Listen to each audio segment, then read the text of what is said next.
Assalamualaikum warahmatullahi wabarakatuh. Teman-teman seluruh Indonesia atau di negara mana saja yang menonton video ini, jangan lupa subscribe, like, dan share ke teman-teman yang lain yang mungkin belum mengetahui video ini, dan tonton video ini sampai selesai. Saya akan membahas beberapa faktor penyebab pecah koloni gagal.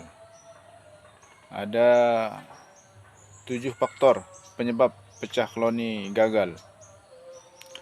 Yang pertama, kayu yang dibuat untuk kotak pecah koloni papannya masih baru atau papannya ini masih berbau oli. Ini bisa menyebabkan pecah koloni gagal. Yang kedua, kotak yang kita buat terlalu besar atau terlalu tinggi.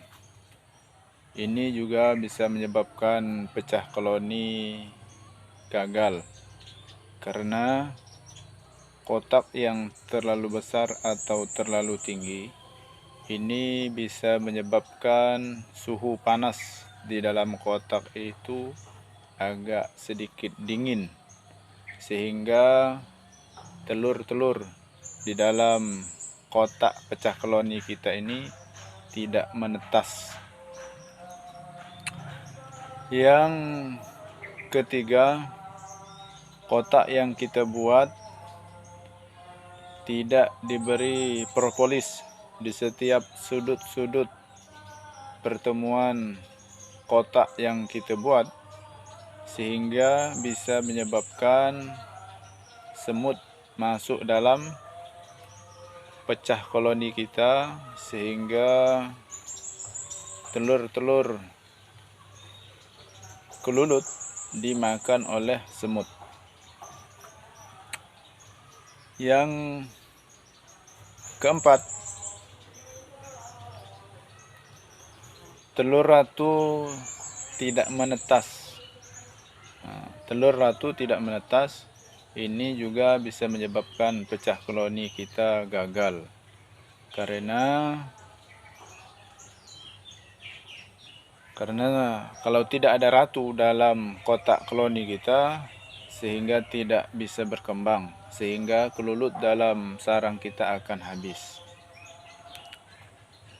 Yang kelima, ketika kita pecah koloni, kita lupa membuang telur-telur atau anak